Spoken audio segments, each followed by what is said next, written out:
Vamos lá. Muito bem, irmãos, vamos dar sequência aos nossos estudos. Boa noite para todos. Graça e paz. Hoje eu vou fazer uma aula em duas partes. A primeira parte eu vou terminar aquilo que o reverendo Márcio começou na aula passada, que nós vamos falar sobre os atributos de Deus e nós vamos introduzir o assunto da aliança, que é as próximas aulas, nós vamos falar a respeito deste assunto, a aliança. Então, hoje nós vamos terminar atributos e vamos entrar no assunto de aliança e semana que vem nós continuaremos. Então, a aula em duas partes. A primeira parte, espero gastar uns 20 minutos aí aproximadamente. A gente pausa para eventuais perguntas e o restante da aula, até às 9, nós faremos uma introdução acerca do assunto aliança. Vamos orar. Santíssimo Deus e Pai, graças te damos por esse momento de estudo, por esse momento de aprendizado. O Senhor, ó Deus, nos conduza e nos faz entender as verdades preciosas da tua palavra, temas importantes, ó Deus, para a nossa caminhada. Fortalece a fé dos meus irmãos. Continua, ó Deus, a guiar, a abençoar e a dar conhecimento e aumentar a fé, ó Deus, desses queridos irmãos. Pedimos ao Senhor que nos dirija, então, neste instante de estudo. Pedimos ao Senhor assim, em nome de Jesus. Amém. Muito bem, irmãos, nós vamos falar sobre atributos de Deus. Quando nós pensamos neste assunto, nós devemos nos lembrar que Deus, ele tem qualidades ou propriedades que nós chamamos de atributos. E aquilo que nós chamamos de a glória de Deus pode ser denominado como a somatória desses atributos. Então, quando nós falamos de glória de Deus, nós estamos falando de todos aqueles atributos que pertencem a Deus. Os atributos de Deus, eles são classificados em duas áreas. Os atributos comunicáveis são aqueles atributos que Deus comunica aos homens. Lembrem-se, o homem foi criado à imagem e semelhança de Deus. Então, ele possui algumas qualidades de Deus. Obviamente, não igual a Deus, mas derivado de Deus. Então, só o homem tem isso, é exclusivo do homem, nenhum outro ser, os animais e tal, não tem isso. E nós temos essas qualidades, esses atributos de Deus. Então, eles são comunicáveis a nós. E nós vamos passar por alguns deles aqui nesta noite. E tem também os atributos incomunicáveis, no sentido de que são atributos exclusivos de Deus, exclusivos da divindade. É impossível que ele comunique esses atributos a qualquer ser criado, porque está além da criação. E nós vamos também mencionar alguns desses atributos aqui nessa noite. Vamos começar falando sobre os atributos comunicáveis de Deus.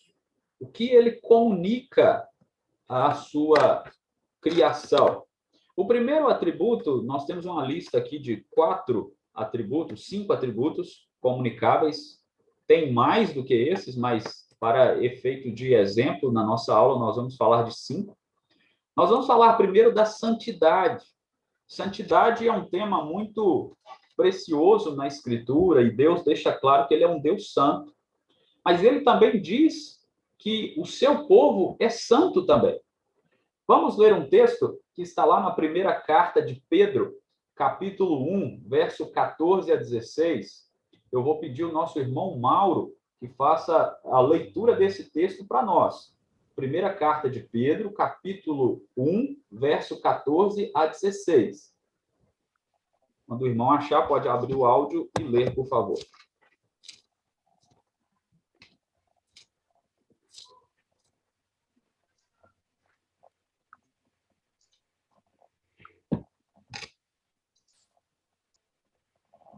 Primeira carta de Pedro, Capítulo 1, verso 14 a 16.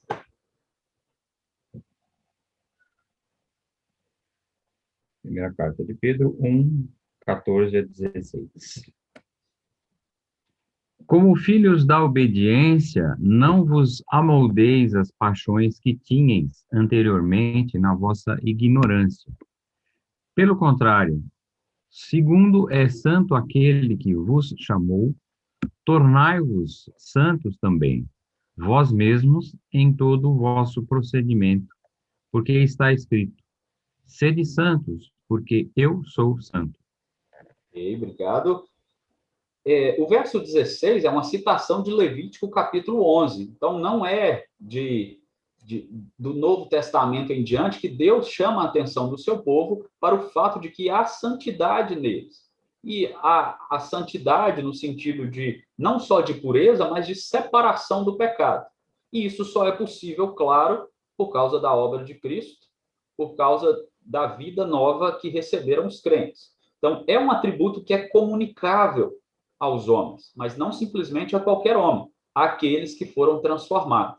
Então, nós temos santidade ela é inerente a nós na criação, só que ela foi manchada pelo pecado, e a partir do momento que nós somos novas criaturas, crentes em Jesus Cristo, salvos, então é possível cobrar de nós essa santidade, essa separação do pecado, esse viver de maneira mais apropriada, de acordo com a salvação que recebemos em Cristo Jesus. É por isso que o texto diz: sejam santos no vosso procedimento. A carta é para crentes, a carta é para o povo de Deus, a carta não é para qualquer pessoa. Então, a santidade de Deus, ela é comunicada a nós e é exigido de nós que nós vivamos de acordo com esse atributo que está na nossa vida.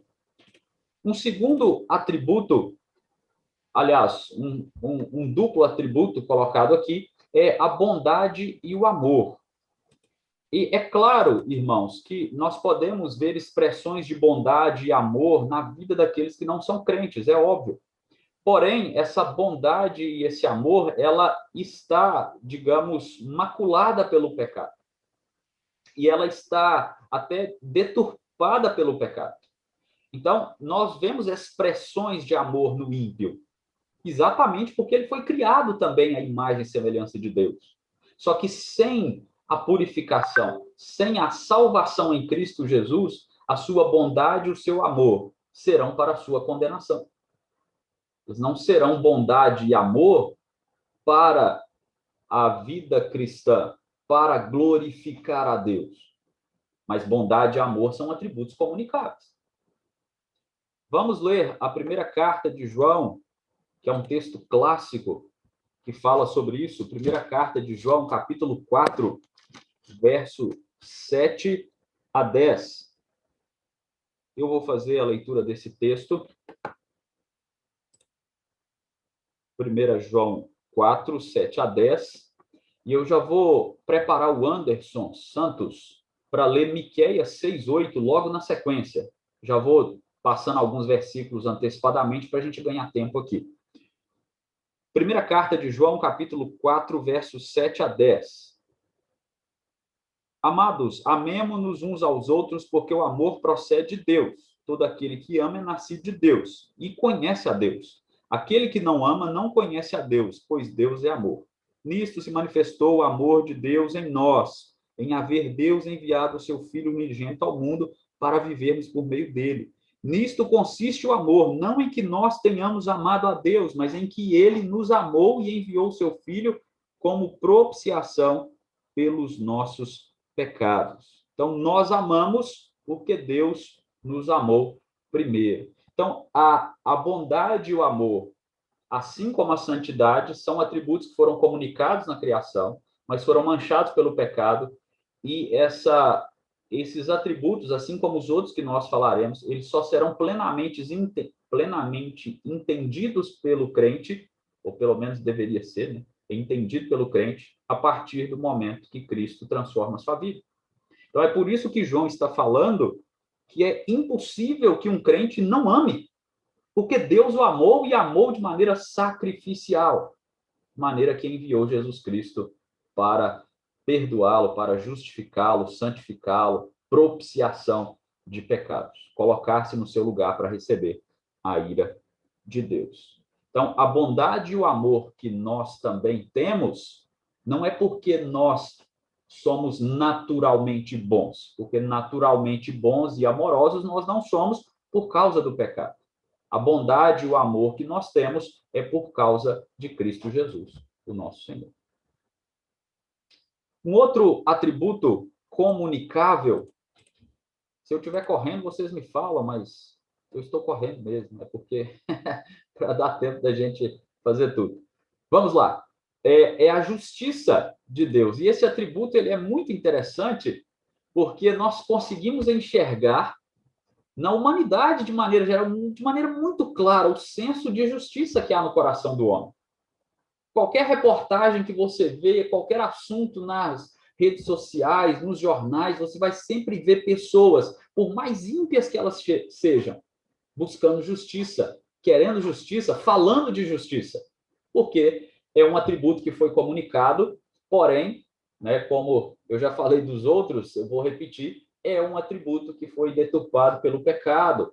Então, nós entendemos plenamente, ou de uma maneira mais significativa, a justiça a partir do momento que nós somos salvos em Cristo Jesus. Mas, mesmo assim, aquele senso de justiça vai continuar no coração do homem, mesmo ele sendo um ímpio, porque Deus comunicou justiça, senso de justiça na criação dele. Vamos ler Miqueias, capítulo 6, verso 8, com o Anderson.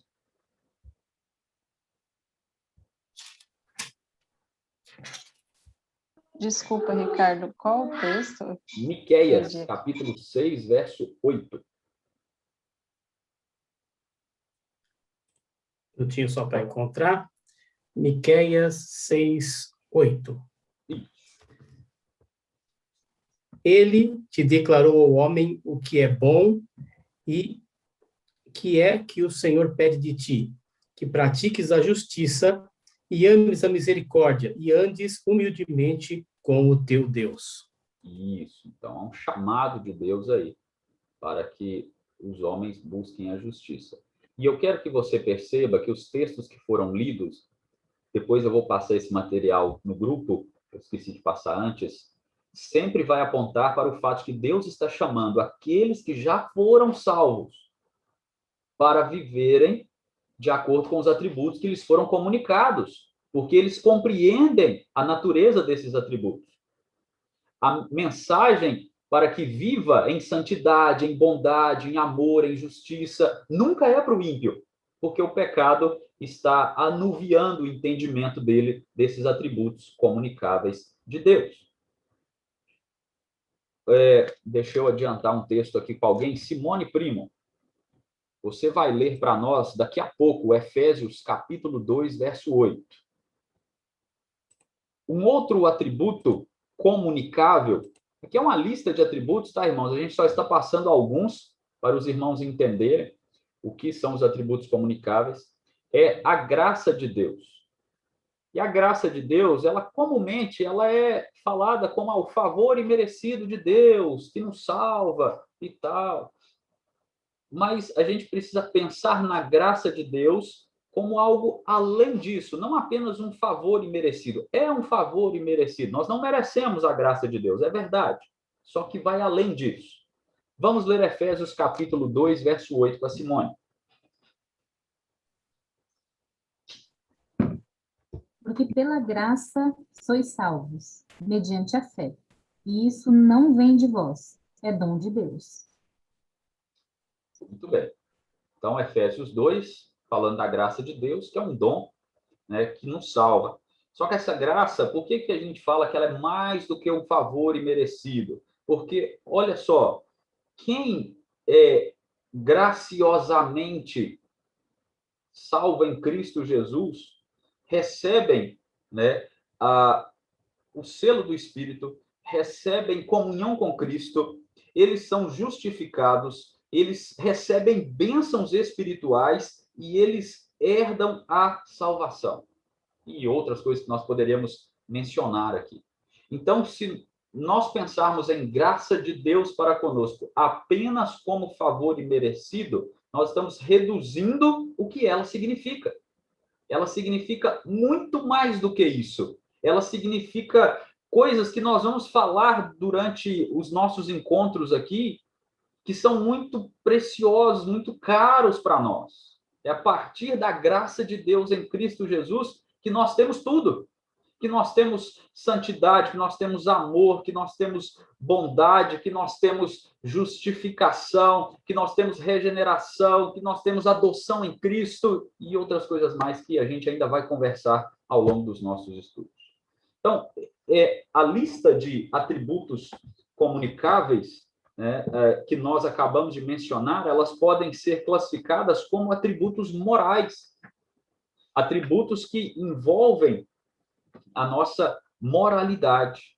Tem outros atributos que nós não vamos comentar aqui, não há espaço, mas esses atributos são o que nós destacamos aqui como os principais para a gente entender que foi comunicado a nós. E nós, sendo crentes, temos condições, pela graça de Deus, de vivenciar esses atributos que foram comunicados a nós, em amor, em bondade, em buscar a justiça, em santidade de vida, em viver graciosamente diante do Senhor e diante dos homens.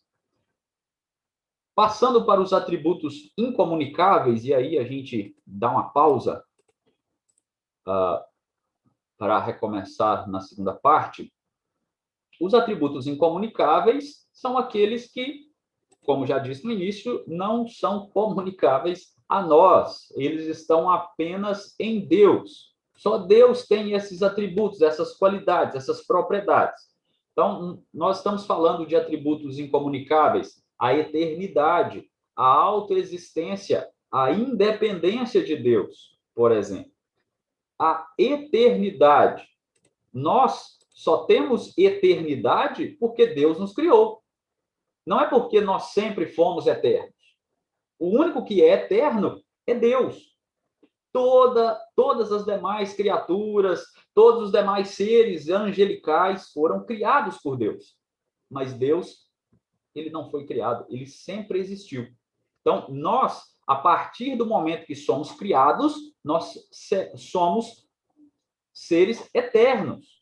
Seja para a pessoa passar a eternidade no inferno, seja para passar a eternidade com Cristo. Mas nós, a partir do momento que somos criados, nós não deixamos de existir mais. Porém, a eternidade vem para nós, né, por causa da criação. Deus não. Deus é eterno porque ele é eterno, por si mesmo. Então, ele é autoexistente, o que tem a ver também com a criação. Tudo é criado, menos Deus. Então, ele é a fonte de toda a existência. Somente ele tem todo o poder de existir e ele não necessita de fontes externas para continuar a existir.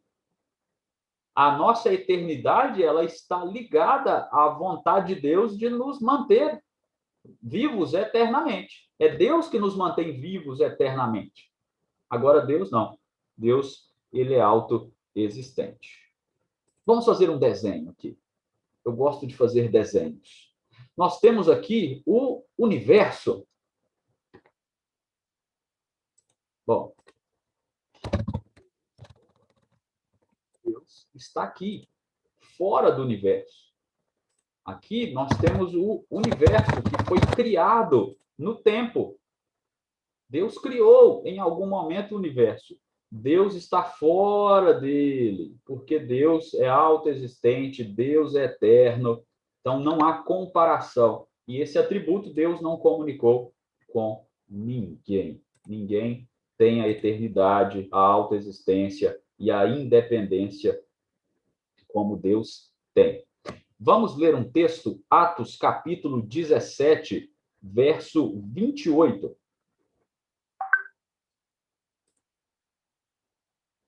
Atos 17, 28. Bom, eu farei a leitura.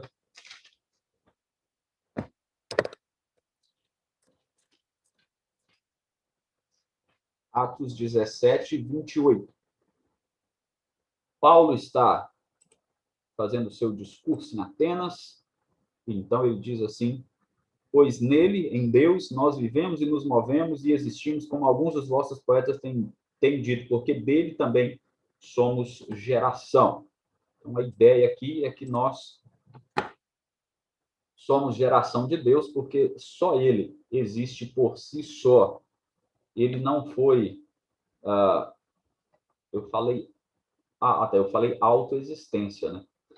Porque autocriado ele não é. Ele sempre existiu. É diferente as duas coisas, né? Autoexistência, ele é o que é, como ele mesmo disse a Moisés naquele encontro da sarça ardente. Eu sou o que sou. Então, não é que Deus se criou, ele sempre existiu. E isso é algo muito grandioso para as nossas mentes finitas, né? A grandeza do nosso Deus.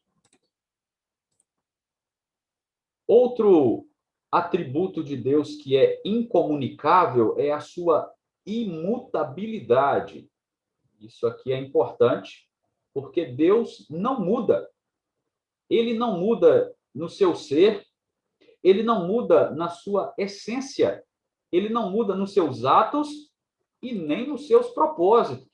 Então, Deus tem uma mesma essência, ele é o mesmo sempre, e ele faz aquilo que é de acordo com a sua vontade, ele não muda nos seus atos nem nos seus propósitos, ou seja, o que Deus já determinou de acontecimento vai acontecer, não vai mudar. Nós vamos ler um texto agora, vou pedir alguém aqui para ler. Vamos lá. O outro Anderson vai ler para nós. Anderson, Tiago, capítulo 1, verso 17. Lê para nós.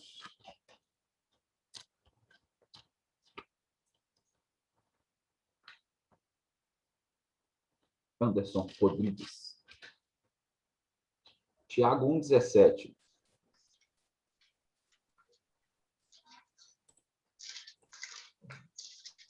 Estou procurando aqui. Tiago 1,17? Isso. Toda boa dádiva e todo dom perfeito são lá do alto, descendo do Pai das luzes, em que não pode existir variação ou sombra de mudança. Muito bem. Finalzinho aí.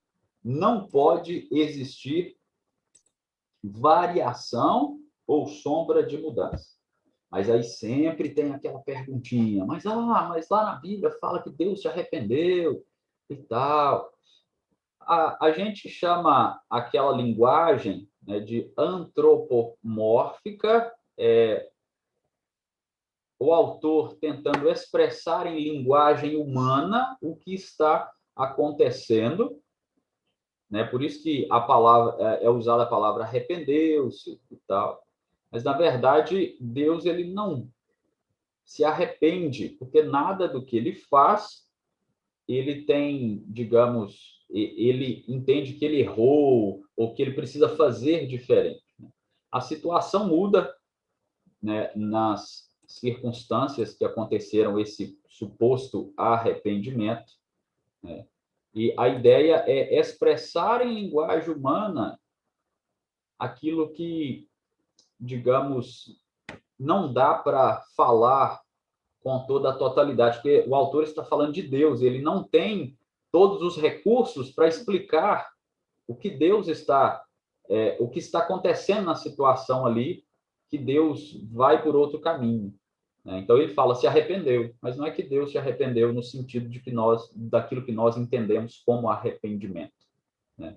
É mais uma mudança de direção, algo que já está dentro do seu propósito, já está dentro do seu decreto. Porque Deus não erra, Deus não muda, não há variação, não é igual a gente que acorda e quer uma coisa, amanhã a gente quer outra. Deus não é assim. Deus ele tem um plano, esse plano está sendo executado, e as interações de Deus com o homem envolve a responsabilidade humana. Deus, então, vai conduzindo a história ali de acordo com essas interações.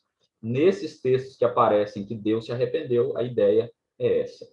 tiver dúvidas, depois a gente explica com mais, com outras informações, se for o caso. Bom, outros atributos que são incomunicáveis é a onisciência, onipresença e onipotência de Deus. Onisciência, Deus conhece todas as coisas, Deus sabe de todas as coisas. Onipresença, Deus está presente em todo lugar. E onipotência, Deus é todo-poderoso. Vamos passar por cada um deles aqui. A onisciência de Deus diz respeito ao seu conhecimento. Então, Deus sabe de tudo. Então, nada pode surpreender a Deus. Isso é algo que nós precisamos fixar em nossa mente. Nada surpreende a Deus. Nenhum acontecimento da história surpreende a Deus, porque ele já sabe de tudo isso. Diante de Deus, como ele está fora do tempo, para Deus não há tempo. Para Deus é tudo tempo presente. Para Deus tudo está diante dele, no presente. Para nós, não. Nós fomos criados e o tempo foi criado para que nós vivêssemos dentro do tempo. Então, para a gente tem passado, presente e futuro. Para Deus, não. Ele conhece tudo. Passado, presente e futuro, porque está tudo diante dos seus olhos. É aquela famosa frase. Bom, tudo está corandel. Corandel significa diante da face de Deus. Está tudo que acontece, toda a nossa vida está diante da face de Deus. Então, isso é uma expressão do seu conhecimento, né? Ele conhece tudo, ele não precisa acessar nenhuma informação, ele não precisa que você conte para ele através das orações, né? Oh, Deus, está acontecendo isso comigo aqui e tal. Não, Deus já sabe. Ele quer que você ore mesmo, mas não precisa contar, não. Porque ele já sabe, já. Olha, Deus, aconteceu isso e tal. Deus está sabendo de tudo que você faz e pensa. Deus não se confunde, não fica confuso. Ele já conhece tudo, ele não precisa de testemunha, ele não precisa de explicação. É por isso que nós devemos nos apresentar em maior sinceridade diante de Deus. É desnecessário o crente chegar e querer esconder alguma coisa de Deus. Não tem como. A Escritura diz que tudo está patente aos olhos dele. Tudo está diante dele. Tudo está diante do Senhor, porque ele tem todo o conhecimento. Eu acho que eu vou ter que dar uma pausa aqui, porque já é 8h35 e não deu para terminar ainda esse ponto. Vou dar uma pausa. Se alguém quiser perguntar ou falar alguma coisa, pode falar e eu continuo na onipresença daqui a pouco.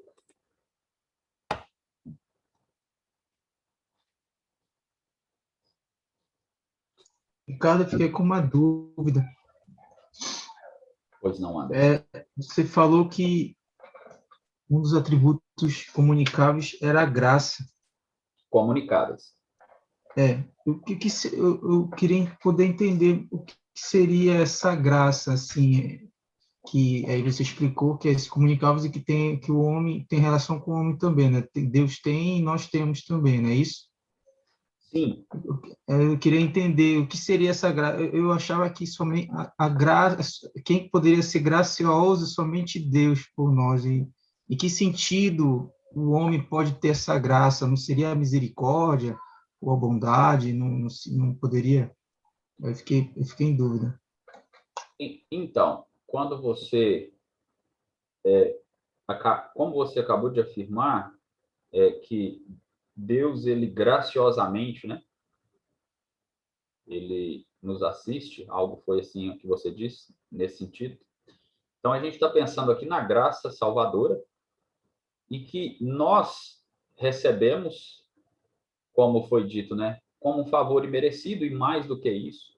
Então, a graça, ela é dada a nós por meio da salvação. Então, é por isso que é comunicado a nós. Porque a salvação, ela não é simplesmente uma ação judicial de Deus. Ele não só nos perdoou no tribunal, mas ele graciosamente nos coloca como filhos dele, adotados em Cristo, por exemplo. É uma das bênçãos de sermos graciosamente salvos em Cristo Jesus. Então, a comunicação da graça, ela diz respeito à nossa salvação e à nossa vida como salvos.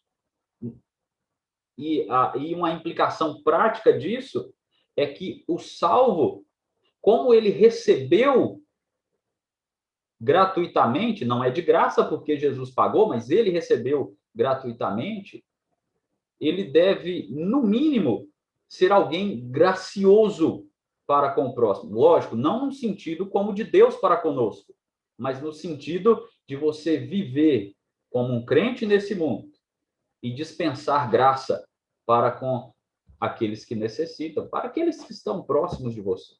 Então, a gente poderia pensar nesse sentido de a graça de Deus ser comunicada a nós e como que nós expressamos ela no nosso dia a dia. Tá? Crentes necessariamente devem ser graciosos para com os outros, porque eles receberam graça. E essa graça comunica muitas bênçãos na vida deles. Ricardo, eu tenho uma pergunta aqui do chat, Opa, manda aí. que é a seguinte: qual é a relação, se existe, né, entre os atributos, o fruto do Espírito e as bem-aventuranças? Interessante essa pergunta. Bom, vamos tentar relacionar aqui primeiro os atributos com o fruto do Espírito. Eu falei lá atrás que os atributos comunicáveis, eles foram comunicados quando o homem foi criado, em imagem e semelhança de Deus. Só que essa comunicação, ela tem a sua mancha, por assim dizer, por causa do pecado. E aí eu disse, né, que é por isso que o homem, mesmo que o ímpio ame, é um amor egoísta, é um amor autocentrado, é um amor idólatra e etc e tal. O senso de justiça que os homens têm é um senso, né, deturpado pelo pecado e tal. Então, quando a pessoa ela é salva, então ali ela vai passar a ter, obviamente, os frutos do Espírito, porque o Espírito habita nela.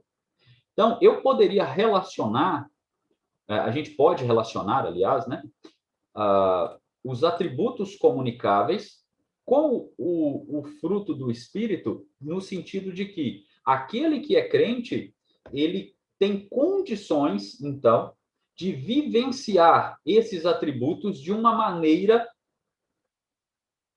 não totalmente sem pecado, é claro, eu acho que vocês me entendem, né? Nós somos pecadores e tal, mas de uma maneira diferente daquele que não tem o Espírito. E isso, obviamente, implica no fruto do Espírito, que, inclusive, Gálatas fala, né? Que é o amor, é a bondade, é a longanimidade. Então, o fruto do Espírito, a gente pode relacionar assim, é o atributo comunicável na nova vida, e aquele que recebeu a nova vida expressando esse atributo no seu viver diário, né? De uma maneira que é para Deus, de maneira que glorifique a Deus, né?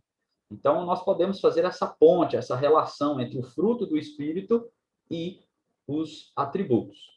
Já com as bem-aventuranças,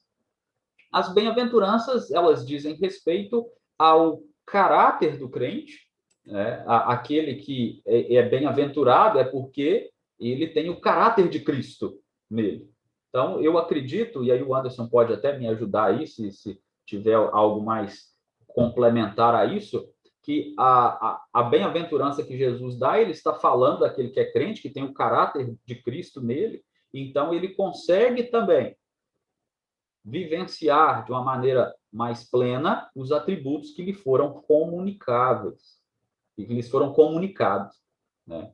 Então, por isso, ele tem esse viver para Deus diante da sua salvação e diante dos atributos que lhe foram dados.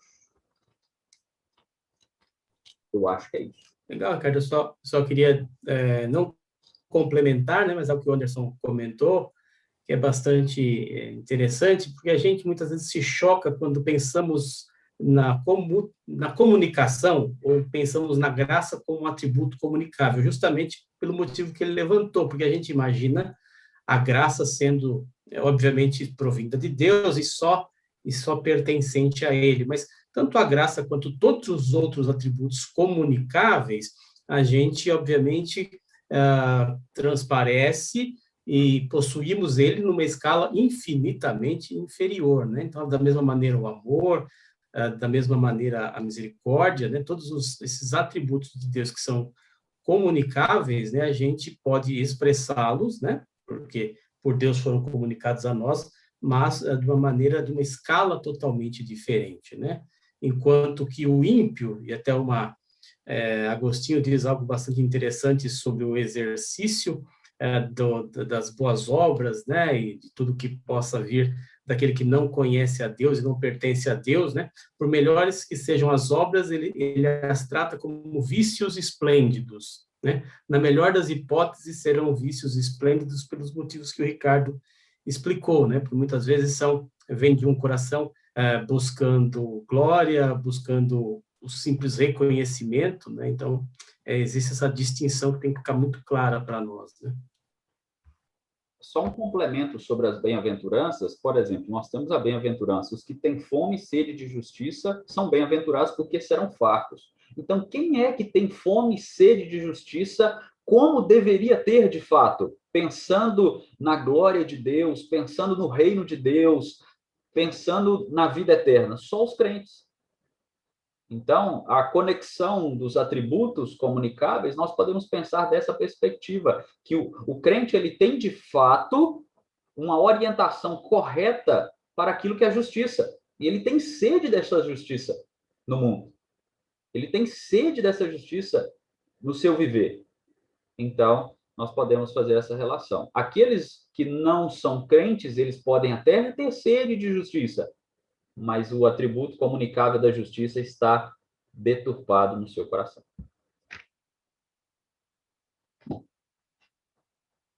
Podemos prosseguir?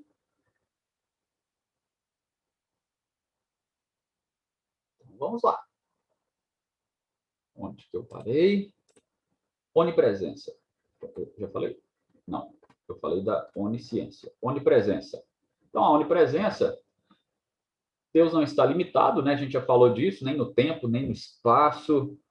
Ele pode estar onde ele pode estar onde ele quiser, e ele de fato está, né, em todo lugar. Ele não ocupa espaço físico, e aí tem uma outra questão que a gente fala da imensidade de Deus, né?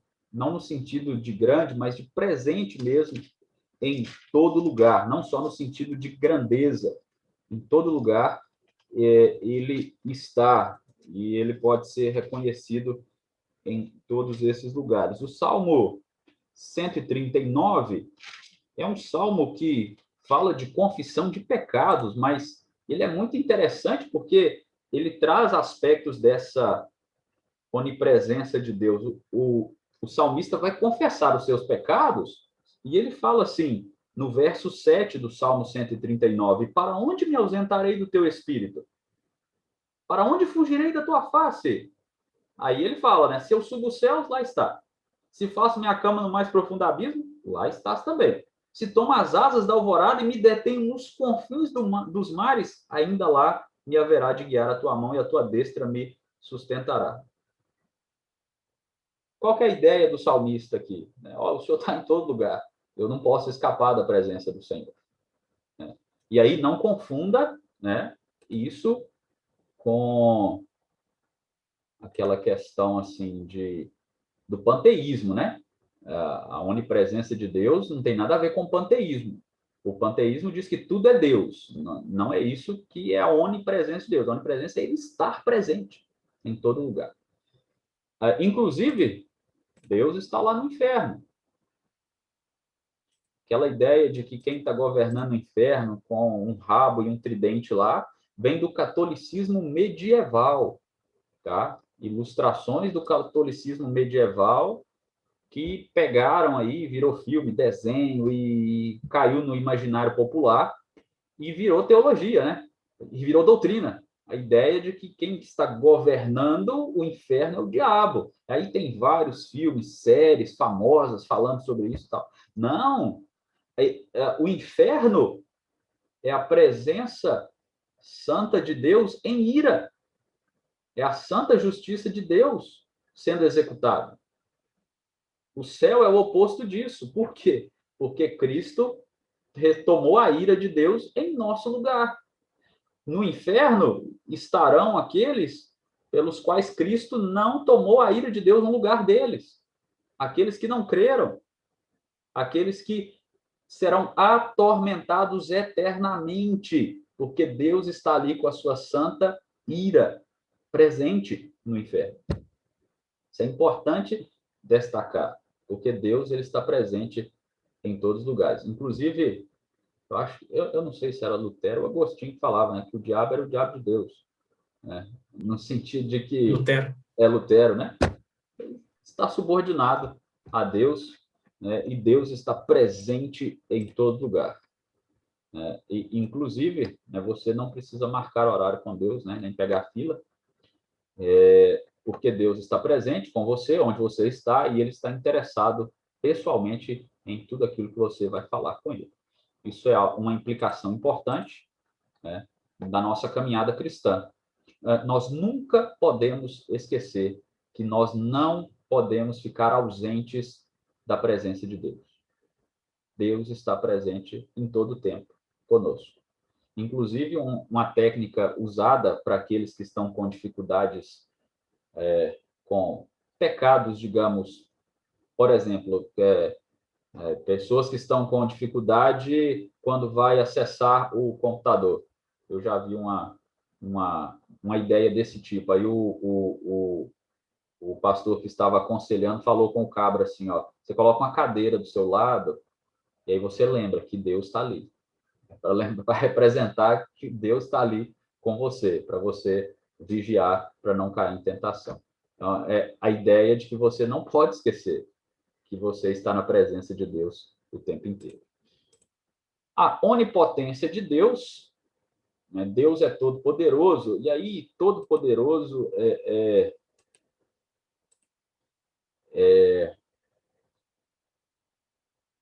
a gente precisa pensar o seguinte, não tem ninguém que compara-se ao poder de Deus. Né? Inclusive, se a gente tirasse o todo, em relação a Deus, estava tudo certo, porque ele é poderoso. Poderoso no sentido de que ninguém será.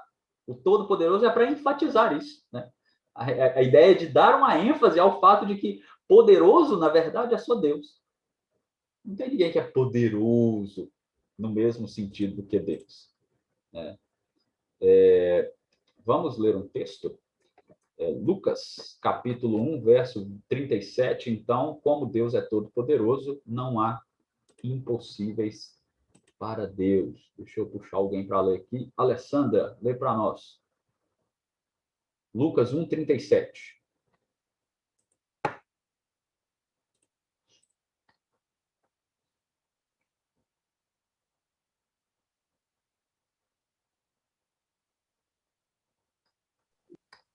Lucas 1:37. Isso. Porque para Deus não há nada impossível. Isso. Porque para Deus não há nada impossível. Mas aí, quando a gente fala disso, para Deus não há nada impossível, a gente precisa se lembrar que o próprio Deus, ele criou, digamos, dispositivos que limitam a ele mesmo. Em que sentido que eu estou dizendo isso? Deus não pode mentir. Entende isso? Não é que Deus pode fazer todas as coisas no sentido assim, ele pode até mentir. Não.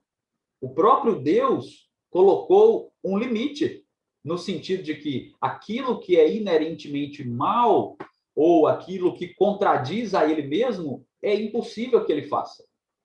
E isso, logicamente, não tira todo o poder que ele tem. Pelo contrário, você não pode colocar freios em você. Por exemplo, você não pode falar assim, olha, a partir de agora, eu não vou mentir mais. Entendeu? Porque, de fato, eu consigo. Eu vou colocar esse limite em mim. Você não tem condição de fazer isso. Ou então, você falar assim, olha, eu nunca mais vou me arrepender de nada. É até filosofia isso aí, né? De vida de alguns, né? Vou viver sem arrependimento. Mentira! Em algum momento vai ter arrependimento de alguma coisa. Deus não.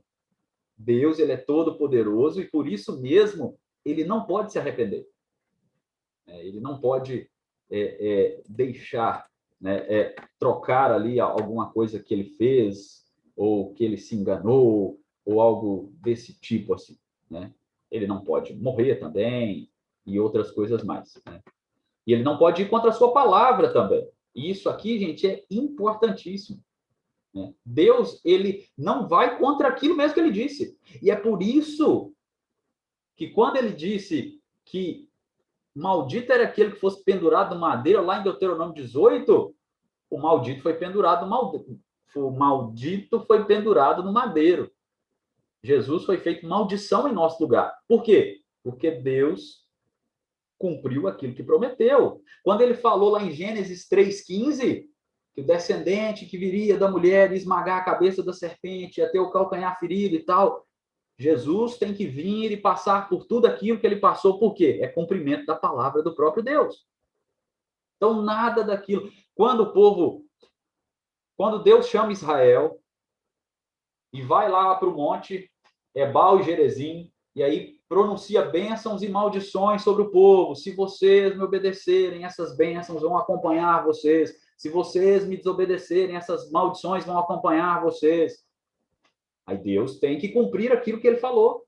E ele vai cumprir. As maldições vieram sobre Israel, foram para o exílio e tal. Só que quando o povo está no exílio, Deus fala assim, daqui 70 anos eu vou tirar vocês daqui. 70 anos, Deus levanta Ciro, e tira o povo do cativeiro. Então, Deus, ele é todo poderoso nesse sentido também, de que ele não contradiz a si mesmo, jamais. Agora, nós nos contradizemos, né, o tempo inteiro. A gente é contradizente, muitas vezes. Se você está vendo no noticiário aí as questões políticas do nosso país, tá aí, a gente tem as agências de checagem das contradições de quem está falando lá na CPI lá, por exemplo. Deus não tem isso, não tem contradição em Deus. E aí, uma outra questão, uma outra implicação é que a palavra de Deus, a Bíblia, de Gênesis a Apocalipse, ela não se contradiz, porque é a palavra de Deus. Você pode lê-la, você pode procurar contradição, você pode procurar, você não vai achar. Ninguém nunca achou, porque é Deus que falou, e aquilo que Deus falou não se contradiz, pelo contrário. Nós encontramos cumprimento da palavra do Senhor. Outra coisa é a questão do império das trevas, né, que a gente já comentou aqui, o diabo ser o diabo de Deus, porque tudo está debaixo da autoridade de Deus. E aí, algo que você precisa se atentar quando você lê o Novo Testamento é que Jesus, ele vai subjugar os demônios. E isso é sinal da autoridade dele sendo Deus. Ele é Deus.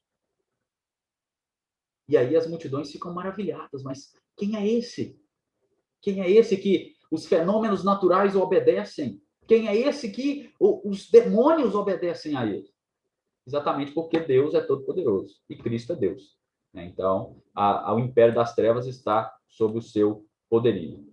E aí uma outra expressão que aparece muito no Antigo Testamento, que é Senhor dos Exércitos.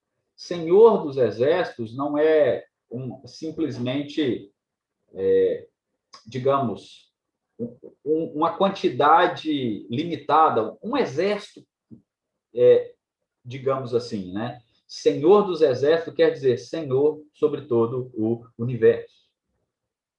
Tudo pertence a Deus. Isso tem a ver com o seu poderio, com a sua glória, com a sua majestade. Então, esses são os atributos incomunicáveis de Deus, alguns deles, né, que nós mencionamos aqui na nossa aula.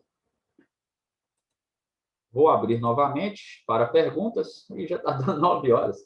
Eu acho que não vai dar nem para introduzir a próxima aula. Mas se alguém tiver algo para comentar, por favor, fique à vontade.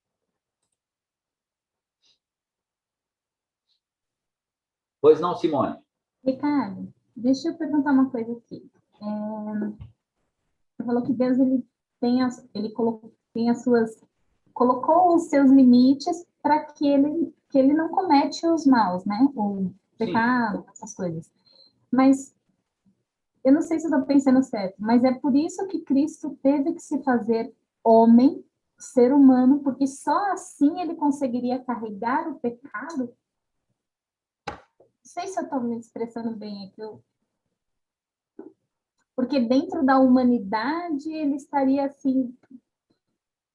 Não é que ele se igualitaria a nós, assim, porque ele jamais iria reduzir a sua santidade, Certo. mas é que o pecado, ele só é uma coisa que na carne, no homem, ele ocorre. Eu não sei explicar direito, eu não sei. Deixa eu tentar. Eu vou explicar naquilo que eu estou tentando entender, e aí você me fala se é isso. Vamos lá. Desculpa. Vamos, não, fica tranquila. Eu acho que eu entendi o que você quis dizer. Bom, primeiro, uma questão importante daquilo que você falou é que, assim, o pecado, ele não pode ser dito que ele é só na carne. Por quê? Porque é o homem todo que peca. Se você separar as coisas, dá-se a ideia de que, por exemplo, o espírito é algo puro mesmo e tal, e é a carne que é o nosso problema. Na verdade, a ideia é que é o homem todo, corpo e alma, que peca contra o Senhor nosso Deus, tá? Só essa questão aí e tal. Agora, quanto à encarnação de Jesus, ela acontece, primeiro, porque Deus determinou que o homem deveria pagar, então ele precisa providenciar um meio para esse pagamento. E esse pagamento só é possível, né, com o descendente da mulher que Deus prometeu. E aí Deus disse que ele deveria ser pendurado no madeiro. Então, em primeiro lugar, é porque Deus disse que ele mesmo tinha que resolver a situação do homem, porque o homem não tem condição de resolver. Segundo, Cristo ele vai encarnar, né, porque o homem pecou, o homem completo, corpo e alma. Cristo, antes de encarnar, né, ele não tem corpo, obviamente, né? É até redundante isso. Então, não tem como ele pagar o preço do pecado do homem. Isto é, não tem como ele se colocar no lugar do homem, literalmente, corpo e alma, e receber a ira de Deus. Não tem como ele, sem a encarnação, ele sofrer no madeiro, né? Não tem como, sem a encarnação, ele ressuscitar ao terceiro dia. Não tem como, sem a encarnação, ele ter um corpo glorificado, que é a entrada do nosso corpo, que é a porta de entrada para a nossa glorificação. Então,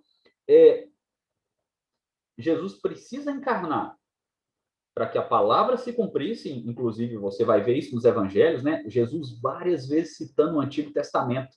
Era para que se cumprisse a escritura sobre mim, era para que se cumprisse a escritura sobre mim e tal. Jesus está citando, olha, está se cumprindo o que Deus disse sobre mim.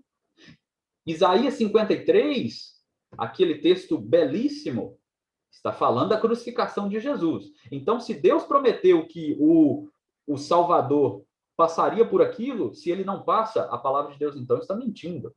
Inclusive, Isaías detalha até coisas assim bem particulares daquele momento, né? Ele terá a sepultura com os ricos, que no caso ele foi enterrado ele foi colocado, né, em uma sepultura de um rico, né? E aí a questão de repartir as vestes, de ser traspassado, né, aquela lança que entra do lado dele ali, cumprimento de Isaías. Então, o primeiro motivo é esse, para que a palavra de Deus se cumprisse quanto à questão da nossa salvação, né? Porque nós não teríamos condições nenhuma de fazer isso. Então, o próprio Deus providencia. Como? Com o Deus homem encarnado. E aí, em segundo lugar, Jesus ele precisa encarnar porque o homem pecou. E o pagamento precisa ser, digamos, nos mesmos termos. Um homem precisa morrer no lugar de todos os outros. Só que não pode ser um homem comum, porque um homem comum ele não pode pagar pelo pecado dos outros. Ele pode pagar, ele poderia, em tese, pagar no máximo pelo seu. No máximo, em tese. Mas nem isso que ele vai dar conta. É por isso que tem que ser o Deus homem encarnado. Que aí ele vai pagar literalmente, né? Ele vai tomar o cálice da ira de Deus, ele vai sofrer as dores do inferno, da ira de Deus sendo derramada sobre ele, para ele poder salvar aqueles que ele quiser. E aí a gente, caminhando para fechar, eu queria que vocês pensassem o quanto é gracioso a salvação em Cristo Jesus. A grandeza disso. A grandeza disso. Respondeu, Simone? Opa, só um minutinho. Ricardo. Oi? Quem está chamando? Oi, rapidinho, só para completar esse assunto sobre Jesus, eu acho que tem um texto em Filipenses 2 que consegue tornar isso mais claro. Certo. Eu vou dar uma lida aqui. Pode ler. Filipenses 2, de 6 a mais ou menos do 6 a 8. Uhum. Que sendo em forma de Deus, não teve por usurpação ser igual a Deus, mas esvaziou-se a si mesmo, tomando a forma de servo, fazendo-se semelhante aos homens. E achado na forma de homem, humilhou-se a si mesmo, sendo obediente até a morte e a morte de cruz. Ok. É um texto muito importante também. Esta questão, né? Uhum. Deus deixar... Sugestão de literatura aí, para quem tiver curiosidade. Não sei se vocês conseguem ver aqui. Porque Deus se fez homem. Porque Deus se fez homem, né? Questionamento que Anselmo de Cantuária fez ali entre o século XI e o século XII. Ele dedica umas boas páginas a esse respeito, a esse mistério, né? Mas dentro disso que o Ricardo estava explicando para nós, né? Desde da impossibilidade de qualquer um de nós, né? Conseguir pagar a dívida, né? Aquela dívida que era para com Deus, para com a justiça de Deus, a não ser que fosse alguém sem pecado, limpo, né? Uma coisa interessante, acho que dentro do que a gente falou, do que o Ricardo comentou, sobre quão limitados nós somos, né? Inclusive, quando queremos dizer assim, não, jamais, eu não vou nunca mais transgredir, eu não vou mais mentir, eu não vou mais pecar, né?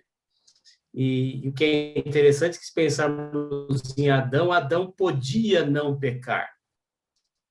Adão podia não pecar, e nós não podemos não pecar, né? Nós não temos condição de não pecar, né? Com a queda, nós perdemos essa condição, né? E a certeza do crente é que, quando estivermos com Cristo reinando, aí sim nós não poderemos pecar, né? Não teremos condições de pecar, não poder pecar, né? Hoje a gente está numa condição de não podemos deixar de pecar, né? Não podemos não pecar. Fatalmente a gente cai, fatalmente a gente transgride e a gente comete falta com relação à lei de Deus, né?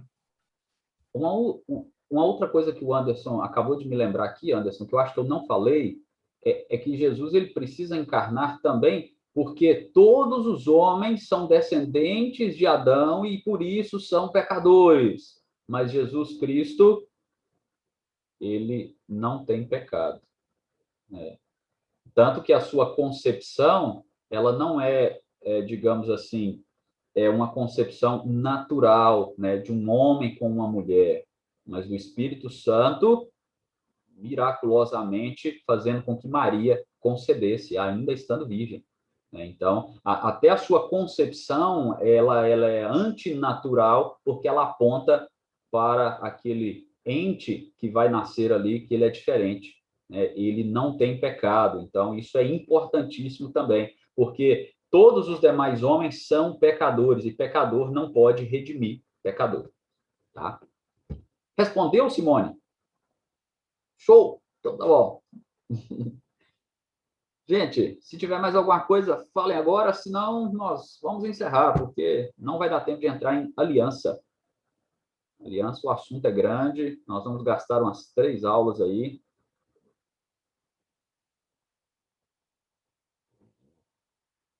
Isso. Ô, Anderson, você fez chamada? Beleza. Hoje faltou bastante. Chamada já está feita. Faltou alguns hoje. Alguém mais tem alguma coisa a comentar? Alguma dúvida? Não? Eu queria que o Décio antes repetir o nome do livro para dar uma olhada.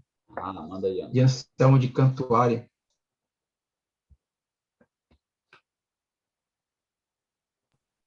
O livro, Anderson, se chama Por que Deus se fez homem, de Anselmo de Cantuária. Você encontra a fonte editorial. Tá? Em português é o único que tem. A tradução é não é a melhor tradução. Tá? Tem algumas coisas aqui que ao ler você vai perceber, mas é um bom livro, né? O Anselmo ele trabalha com um diálogo, né, com um personagem fictício. Tem até um nome curioso, o personagem que ele cria aqui chama Bozo, mas não é o palhaço Bozo, não. Embora as perguntas que o Bozo faz aqui para Anselmo é sempre levantando a bola para Anselmo cortar, né?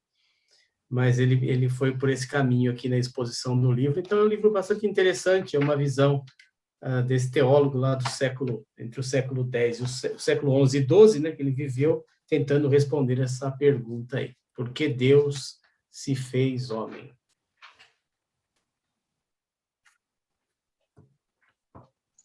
Obrigado. Gente, então, para finalizar, né, essa questão dos atributos comunicáveis, dos atributos incomunicáveis, o que isso tem a ver conosco? Né? Isso tem tudo a ver conosco, porque nós servimos a um Deus, né, que está infinitamente além de nós, mas ao mesmo tempo que é um Deus que está perto de nós, no sentido de comunicar atributos a nós, né? E pela sua graça, pela salvação, nós temos condições, né, de viver esses atributos, não perfeitamente, é óbvio, porém, pela graça dele, viver para ele, né? Isso, claro, para aqueles que já creem, que já entregaram as suas vidas a Cristo Jesus. Então, isso é muito importante de lembrarmos, né, a comunicação dos atributos, e aqueles que são incomunicáveis só evidencia, enfatiza o quão nosso Deus é soberano, poderoso, glorioso, majestoso, e ele não se compara a nenhum outro falso Deus que exista ou que possa ser criado. Muito bem, vamos orar, e aí nós vamos encerrar esse instante. Eu vou pedir o Anderson Santos, então, que faça uma oração ao nosso Deus, para que nós encerremos esse momento. Pai, nós te agradecemos, te louvamos mais uma vez, porque nós tivemos a oportunidade, ó Pai, de aprendermos um pouco mais sobre a Tua Palavra, sobre os atributos do Senhor, sobre, ó Deus, tantas coisas importantes, não só para sabermos, ó Deus, não só para o exercício do nosso intelecto, mas para que, ó Deus, sirva como semente em nossos corações, que frutifique, e que nós sejamos capazes, ó Deus, de reproduzir aquilo que aprendemos para outras pessoas, por palavras e por atos, mas que sejamos, ó Deus, fiéis, ó Deus, à Tua Palavra e na transmissão daquilo que o Senhor quer que façamos. Nós te louvamos por cada um dos irmãos aqui, pedimos a Tua bênção na vida de cada um, que essas aulas, ó Deus, possam fazer sentido, possam contribuir para o crescimento, para a edificação do corpo do Senhor. Nós oramos assim no nome do Teu Filho Jesus. Amém.